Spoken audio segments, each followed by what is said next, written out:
Friends, ఈరోజు కరివేపాకు పొడి చేసుకుందాం. దానికి కావాల్సిన పదార్థాలు ఇదిగోండి.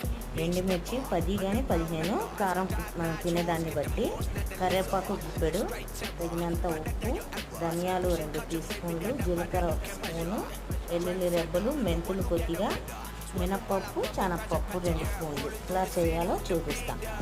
ముందుగా పొయ్యి వెలిగించి స్టవ్ మీద కళాయి పెట్టుకొని కొద్దిగా నూనె పోసి ఇవన్నీ వేసుకుందాం.